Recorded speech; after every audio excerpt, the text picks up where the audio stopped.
Bonjour. So normal service has resumed this week after the past couple of weeks. I know I had to do a little temporary one last week, but now we are back to normal with 6 of the best from this week's crop of comics. Now, I don't know if you've heard yet, interesting news passed on to me by Paul at Comics and Fantasy, where I got all my stuff from in Hornchurch in Essex, about the Marvel truck, or the Diamond distributor's truck, that has had a major accident in America. So there are no Marvel comics. They had all the Marvel comics, and IDW apparently. They had all the Marvel deliveries for this week on it. So some of them have got to go back to print. I don't know if the load was entirely written off, but some of those issues, I think Warlock issue 2, Warlock Rebirth, I think it was Darth Vader Black and White, and a couple of others. There wasn't a real massive Marvel delivery, to be fair, but might be that some of those are going to be scarce in weeks to come, maybe, if they're only going to print a few. You know what they're like, Marvel. So anyway, let's get on with this week's. There was still plenty about, still a good week. You will be surprised to learn that this is in my top 6 of the best, won't you? Obviously, issue 3 of that continues to be everything it says on the tin. Really, really enjoying that. I haven't chosen it as Comic of the Week, though, this week, because I'm sure that there are certain titles that you keep rolling your eyes, because I keep nominating them. Again, Ambassadors. I didn't know this was coming out every 2 weeks. I was thinking, wow, 5 issues, it doesn't seem like it's been out. But again, Paul said no, it's fortnightly. That's why it seems like it really is on more punctual than normal. Another Liam Sharp. I don't know if I've done Exo. I think I may have done issue 1. But anyway, another deep dive into that, because Liam Sharp's artwork on someone writing, let's just say, a more cohesive story is still superb. Like, his Starhenge was way off the charts madness. I loved it, if you remember, but way off the. But when his artwork, when you've got a writer on it who's got a story in mind and I imagine imagery in mind, that's where sometimes an artist can really, you really do see how good they are. And Liam Sharp, he's on, at the moment, I think he's on top form. He's on fine form at the moment. So we're going to have a look at that. Again, another love of my life. You all know, if you have followed my channel for any length of time, there is something about, we're going to have a look at it, there's something about Wes Craig's storytelling that I really, really enjoy. He's highly stylised, but nevertheless has got those traditional skills of storytelling, which I just love so much. And as previously mentioned, these Dawn of DC comics, this issue 2 really did get cracking. Issue 1 of Green Arrow got cracking. These Dawn of DC books, I'm going to recommend them one more time to you all, because they are really what, and I am speaking as a lifelong Marvel fan. Like I've said before, it's only really Batman, occasionally Superman, that I've kind of dabbled with. I haven't really, apart from the classics, and I think I've got a graphic novel like Neil Adams' Dead Man, and a Green Lantern, Green Arrow, again Neil Adams. Apart from the classical stuff like Watchmen, I haven't really. But this Dawn of DC stuff, sensational, and this is my book of the week. Who would have thought I would have a non-Batman DC book as my book of the week? Oh, the world's changing. This is, again, these Dawn of DC. What I'm liking about these Dawn of DC books is they're really getting cracking with the stories. They're giving us the characters. They're giving us a little bit of outline of story, and they're getting on with it. They get that, and this 4 issues of Justice Society, I've got to say, Jeff Johns, again, a classic writer, and you can't fault his stuff. But he does know how to tell a superhero story. And he's doing it really well in this. Very, very well. Really enjoying it. And I'm loving it. A bit like with Forged. That they're cramming in the story, that Kea, cramming in the story. Mark Miller with Ambassadors. I think I said it last week. With each character and issue, he really is honing in. He's a great writer. My only criticism of him occasionally is that they're elongated. Like sometimes they're just kind of one idea. Some of his stories, dare I say. I'm not saying he's a crap writer. I can't write on any kind of level anywhere near him. But that's my one criticism. Sometimes they're stretched, and a lot of stuff, I think, it's not just a criticism of Mark Miller, by the way. It's a criticism of a lot of writers out there, a lot of criticism of the publishers as well. Elongating these stories to beyond, to ridiculous lengths. So anyway, let us take a deep dive.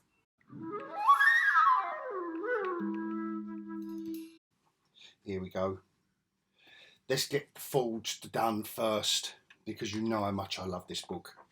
Still, I've praised the design work on this before now. I love the recap. And then we're straight back in where we left off, obviously, where we left off last issue, with this team of, this team of Space Marines. And this character here, all trapped, and this issue reveals more of what these group of, I forget the name now, what these group of people do. These, like these mystic characters, these Cassandras, that's what they're called. And they're kind of like these mystic sage characters. She says, you know what I'm talking about. And then we're in the team leader's dream world now. Beautiful colouring as well to go with the art. Absolutely sensational this is. And again, this story, it really does crack. Look at it. I love this stuff. This format. I know I've said it before, but this really is my cup of tea. This for a sci-fi. The aliens are massing again. They've taken retreat in this building here. It's like a terraforming thing, but we're back to it's Space Marines on the planet with the Cassandra in the background, unraveling more of the story to come. We're just getting, again, the colorist here has really done a good job of making all these effects work. Properly sci-fi, just heavy, like nice sci-fi. Love it. Just as you can see, it's beautiful artwork and colouring. Let's just check while I'm praising the colouring. I'm sure I've mentioned their name before. I must have mentioned their name before. Colours by Nolan Woodard. Well, all praise to them, because this is a great. As you can see, I hope it's coming across like what I'm talking about. I love the mesh of colouring and art. I'd love to see actually how something like that was drawn, because it is all colouring. I'd love to see how they create this, and I think that's what I like. There's no panel delineation either, unless you've got insets like this. And that's something else I noticed on Kea as well, with Wes Craig's artwork. There's something about that really opens up, the pages. But when they're expansive, that's good. But when you want to kind of get some focus bits, and sometimes you can lose a little bit. But it definitely helps with this particular storyline, I think anyway. And it's a big book. There's lots going on. This is all of these worm creatures from last issue are all massing together now, like in some kind of hive mind. So this is the big battle this issue. But like I say, with this Cassandra here, I won't go to the last page because it's kind of like a battle royal between the Space Marines and these alien things, essentially. But injected with the Cassandra, you know, the portent of stuff to come from the Cassandra. So I will leave it there because I think you're all getting a good flavour of what this book's about, and it is action packed, but it isn't just fight scene after fight scene after fight scene, even though they are done spectacularly well. I think, and I know it's a hefty book. I like all the stuff at the ending as well. I just don't want to. I can't really. Got a bit of a.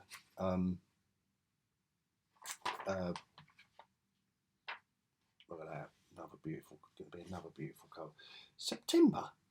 Wow. There we go. Issue 3, and I think that's good. I think that's good. When you think that sometimes there's some DC books that go for $7.99 and they're just in a square band format, whereas this book is coming in at I don't know if there's a page count on it. No, there's no page count, but it's a big book. There is, there's a good 30 odd pages of story in there. Back to the more traditional. With Ambassador, I say traditional. This is nowhere near a traditional story, is it, from Mark Millar? But you know what I mean. Traditional format. This issue 5 is Mr. Australia's story, and again a little surprise to his backstory. So you've got his ongoing mission here with his powers. Someone's got the app, the flight app, because they can only use certain apps for their superpowers at certain times, which I think is a really cool idea. I mean, Mark Millar's done a good. He's always playing with the superhero format ever since he did Wanted. And this is the guy from Australia who they give the superpowers to. So here we see him on mission. And, shakes hands with whatever her name is, who's running the mission. And here we go. And then, but towards the end, this is the standard stuff. Oh, we've got a little bit of mystery here. Who's this? And then we're kind of introduced at the end of this to more. We're unraveling more of their foes, like the supervillains, shall we say? I think it's the Asian woman who's assembling the ambassadors. Her ex-husband is kind of amassing his troops, and that's what I imagine the storyline or the punchline is going to be. These lot against her lot. So it is nicely done. The artwork in this issue it's all good stuff. Matteo Befagni, he's had a different artist on every issue, so this is his issue 5. Probably an art style that isn't my favourite. He's not going to go into my top 10 artists, but very well accomplished. But talking of artists, here we go. Good old Liam Sharp. Now that's a cover that says Mad Sci-Fi, Exo Manowar, and like I say, under the control of Becky Cloonan and Michael Conrad on the writing duties, it's honing. I'm really enjoying seeing Liam Sharp's artwork like honed. I enjoyed Starhenge because it was him unleashed. It was his brain unleashed and his creativity unleashed. But you can't have that all the time. That is a weird and wonderful break from normality. But I'm really enjoying. He's having to, pace. Not do so much of this. Broken panels and stuff, it's not so much, just standard storytelling. It is good to see an accomplished artist like Liam Sharp doing some comic book storytelling. Just doing a couple of different camera angles so we can follow these characters in a little bit more of a logical order. Even this, I don't. This is lovely. This is all lovely stuff in keeping with the storyline. And I've never been a big fan of Exo Manowar. Love this fact that they're growing. They're growing new. They've got this tech and they're growing new or trying to grow new battle suits, but they can't. They're missing something. They're just missing something. That's why they want the Exo Manowar. They want to, dissect it, so to speak.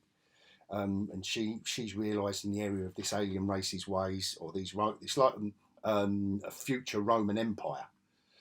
And again, like this stuff, it's nice to see. It's not murky, you know. And again, this, you know, you could accuse Liam Sharp's artwork of occasionally getting too murky. It's nice, and you know, Bisley was the same, who had a similar style to Liam Sharp. He would get too murky, you know, with these greens and browns, but bringing it out like that, fantastic splash page. You know, this is fantastic stuff. So really, really enjoying it. Thoroughly recommend this. Like I say, just a great story to follow. Nice sci-fi. A lot of sci-fi actually, isn't there? This and Forged, but very good. As you can see, another standout job from Liam Sharp, and another one of my favourites.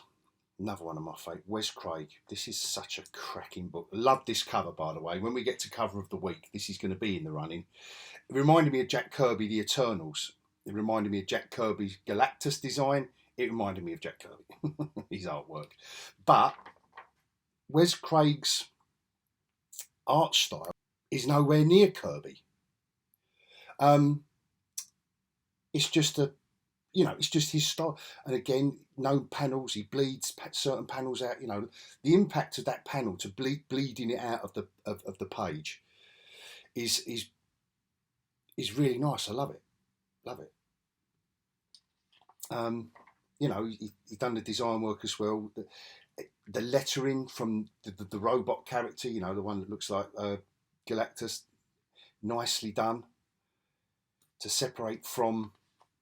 And I like this kind of double, where he's got the robotic, look, this error behind it, and it just gives it's just nice details like that. I just love it. I love it, and it's a great fantasy story, a great modern. You know, it's like one of the modern, you know, a modern take on the old-fashioned fantasy quest story. Putting our characters in peril again, I love that. Lovely, just lets loose. And again, the colouring works beautifully with the artwork. He's really, each issue seems to be something new or something a bit more accomplished with his style. You know, you could say he has got a nicely loose style, but then suddenly, you know, these kind of alien bat creatures, it's nice, tight, dark. You know, it's not as cartoony for the impact of what's happening. You know, everything's got tighter in these intense scenes. Just it's beautiful stuff. Well, for me, I have raved about this before, so I'll kind of stop there. But it's bits like it's as well as all the action scenes. It is bits like this, the quieter, when an artist, a storyteller, can get these quieter moments. Is nice, slows it all down, you know, we're in midpoint in the story before it all cracks off again, and lovely pause in the story. And when you don't need words, when you are doing proper sequential storytelling artwork, you don't need all the writing in the world. You don't need to tell people, you know, you're showing. Fantastic. Absolutely fantastic. You know what else is fantastic? The fact that they do this on the back. And if I'd never picked up this comic before, this tells me, I know I bang on about it, and I'm going to carry on banging on about it. Please, everyone, just do a blurb on the back. If you're ever going to do your own comics, put a blurb on the back. You're at issue 8. Tell people, just give people the update. And if they write the story, they're either going to chase down the graphic that come before issue 8, you know, collecting issues 1 to 6 or whatever, and or pick up the back issues like I do.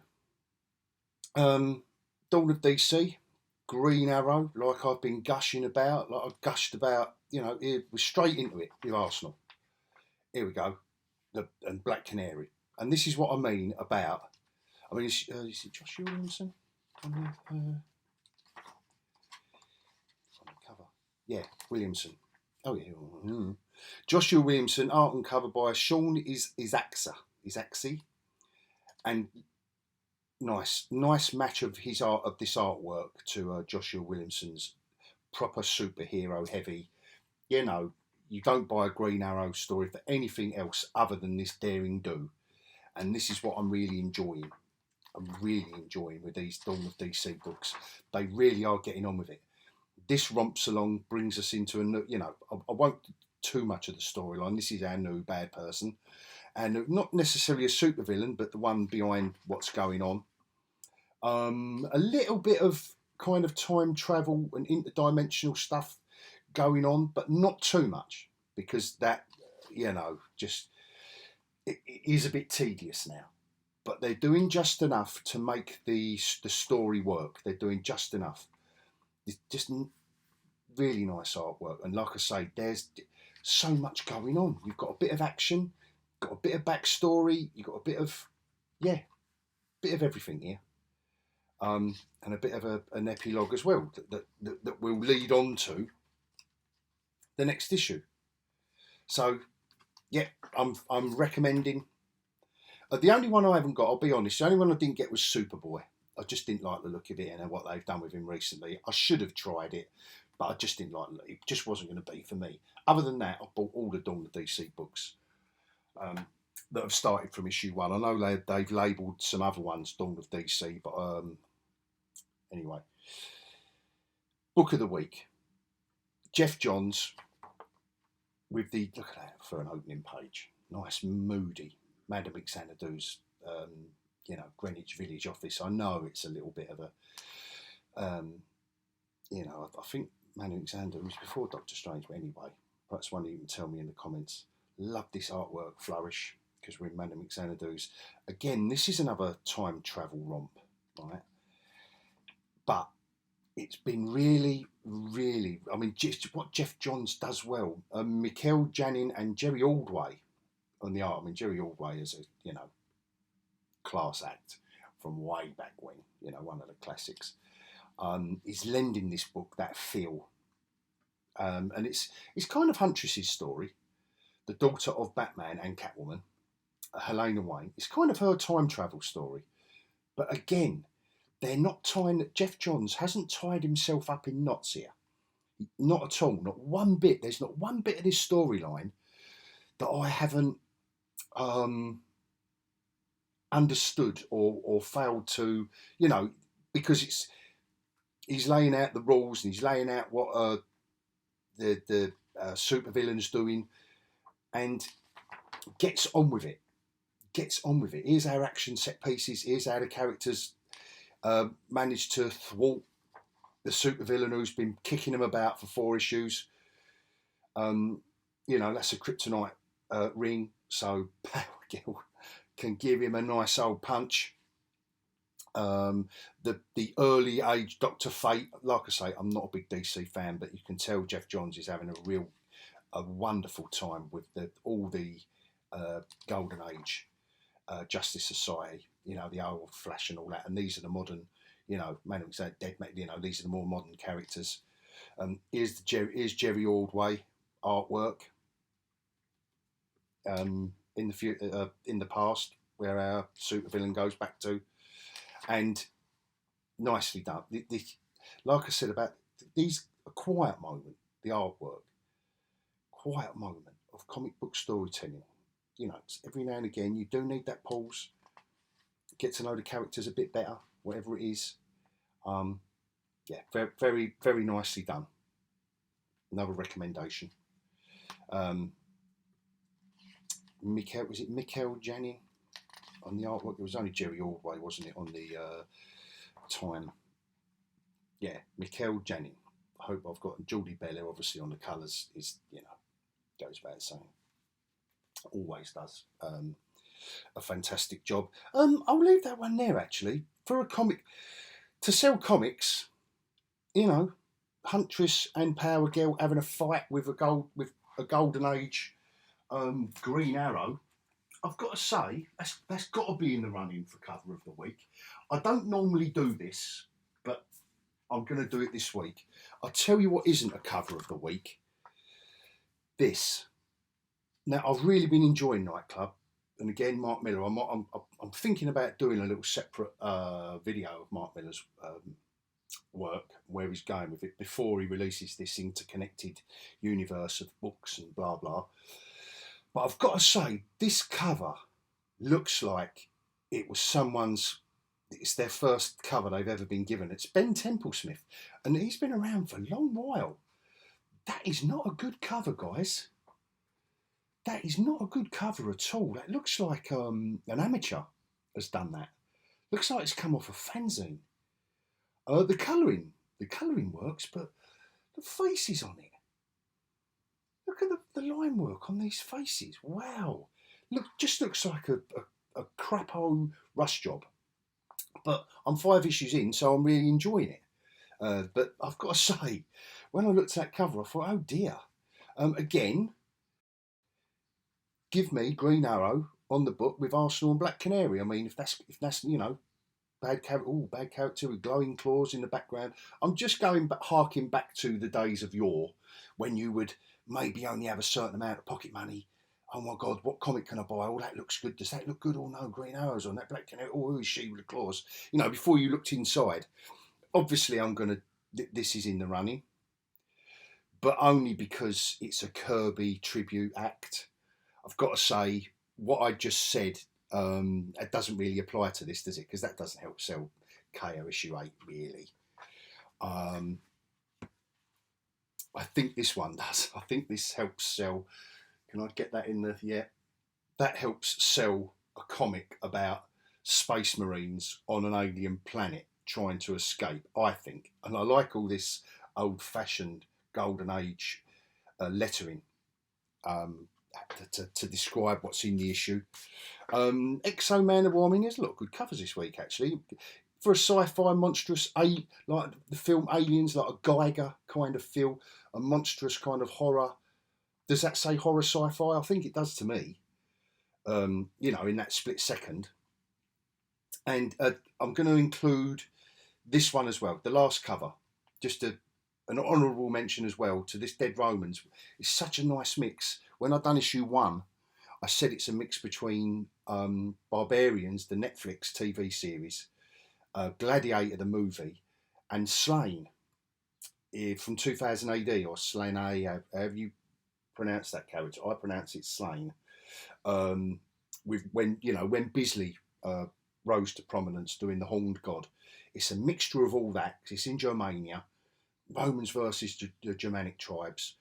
What a cover. Again, arrows in his back, blood-soaked axe, and holding that's gonna, with dead Romans. Oh yeah, that says everything. But do you know what? I know I didn't make it book of the week, but you must forgive me for making this cover of the week. I've got to say, because that is the battle royal in that issue. Space Marines versus snaky aliens. And that is my choice. So, as usual, thank you for sticking with me for so long. If you're still here watching this video, thank you very much. If you could give me a little like, that would really help me out. If you're mental, please subscribe if you want to see more. And because the algorithm, YouTube's algorithm, does not do me any favours at the level I'm at. And not just me. Everyone at this level says the same thing in there. I don't know if you've noticed in their videos. So it really, really does help turning everything on, the notification bell, giving me a little thumbs up, and a comment. The comments are the bit I love the most. So even if it's to say you bought one of these books and you didn't really like it, or you bought something I haven't reviewed, that's especially something I would like to hear more of in the comments. So thanks again. And on that note, I will bid everyone adios.